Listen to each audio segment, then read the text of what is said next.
What is up, everybody? This is Matthew Giraldi with the Fantasy Authority, and today we are talking about Jalen Hurts from the Philadelphia Eagles and why he offers immense upside at his floor in terms of ADP.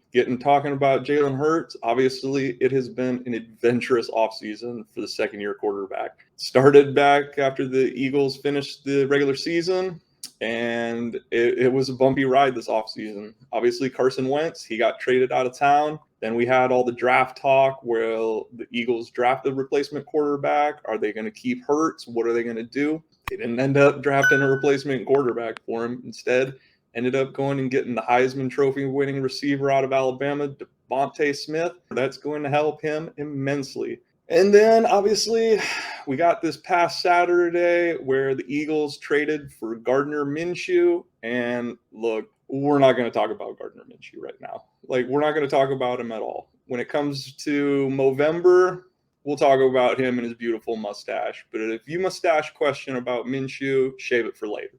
Sorry for the dad jokes, but, I got to just nip that one in the bud, man. We can't talk about Minshew. We're not going to have Jalen Hurts looking over his shoulder for Minshew. It's not going to be a competition between the two. It's just for depth. That's all we need to worry about. We're moving on. Obviously, we got to talk about last season for Hurts. He only started 4 games. Okay. Only started 3.5 games. Yes, we know about Washington and that debacle. In those 3 games where he played the entire game, he was quarterback 4 in fantasy. That's top 5 for a guy that cannot throw with a completion percentage over 55%. Why? It's because of that Konami code. He has the rushing ability upside that we all should be looking for when we're taking quarterbacks nowadays. During those starts, he had 46 rushing attempts for 272 yards and 3 touchdowns. That upside matters. He didn't have that many rushing touchdowns, but even still, those 3 rushing touchdowns that he did have, it was 9th in the NFL during that same time period. He's got the upside on the rushing. Passing, that's something else that we need to talk about, okay? He had 919 yards passing last season in his starts, 5 touchdowns, 3 interceptions. He was sacked 10 times in those games. Obviously, the sacks, they're not good. Most of your fantasy leagues probably not going to dock you for that. The fumbles, he did fumble the ball a lot too. This might not have been entirely on him, but we'll get to that. As for the help around him or lack thereof, let's talk about what Jalen Hurts was working with last season when he started the games. First and foremost, offensive line. We got to talk about it. The Eagles' offensive line last season was a Travis Schumacher, Bergeflickel. It was bad. They had 14 total offensive line combinations on the entire season, and during the course of the season, they had 11 different offensive linemen that played at least 50 offensive snaps. That's not going to get it done. That is problematic for any quarterback. I mean, if you put Tom Brady, Aaron Rodgers, Josh Allen, any of these guys, Patrick Mahomes even, if you have an offensive line that's rotating guys in and out like it's musical chairs, it's not gonna end well for these guys. So, the offensive line, it looks like there might be some more stability heading into 2021. Jordan Mailata, he's a converted rugby player. He looks to be shoring up the left tackle position. We don't need to worry about the drinking game of Jason Peters' false starts going into the season. We got a little stability on that left side. On the right side of the offensive line, we have Brandon Brooks returning, and we got Lane Johnson. Look, man, these are 2 all-pro position players on that right side of that line. It's going to help.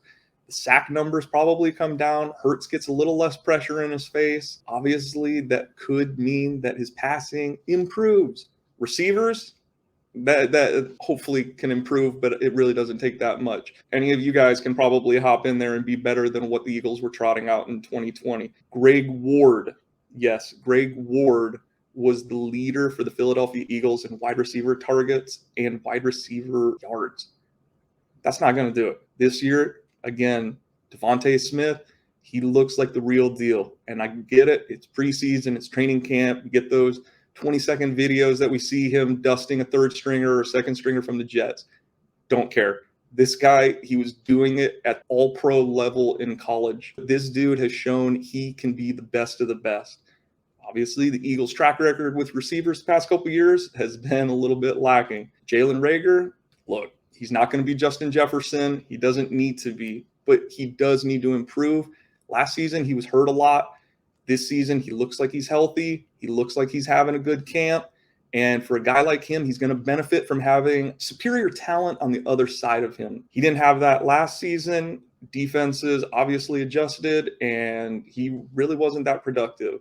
This season, we're expecting second-year bump out of him. Obviously, then we have the tight ends too. Goddard, Ertz, both of them. Goddard looks like he's on the uptrend. Ertz, probably not so much. As it pertains to the other guys on the team, maybe the biggest sleeper of them all from the Eagles, Quez Watkins. We've seen what he's done in the preseason. He offers that field stretching ability that the Eagles haven't had in quite some time. Deshaun Jackson, believe it or not, he was on the Eagles last season. You might have only seen him, though, for maybe a game or two. Watkins, he has shown this preseason and all throughout camp, he can be that field stretcher. Jalen Hurts, he has a cannon for an arm. Again, adding different dynamics to your passing offense, adding a healthy offensive line, it's going to help this dude out. So again, when you're looking at your draft and you don't want to take a quarterback in those first couple rounds, and I don't blame you because I don't either. I like waiting a little bit on him. Look at Hurts. He's available in the 8th, 9th, sometimes into the 10th round, but more than likely you're going to need to take him in that 8-9 range. But still, he offers that immense upside, and he does it at a fraction of the cost of these other rushing quarterbacks that are probably going to be going in the 3rd and 4th rounds. Talking about the Lamar Jacksons, talking about the Josh Allens. We saw what happened with Josh Allen last year when he got a bona fide stud receiver in Stephon Diggs. Not saying that Devontae Smith is going to be Stephon Diggs, but he doesn't need to be. But if he is a bona fide receiver one for this team, look out. Hurts offers all the tangibles that you want in a quarterback one, and it wouldn't really surprise me at all this season if he finishes as the quarterback one. Go get him if you can.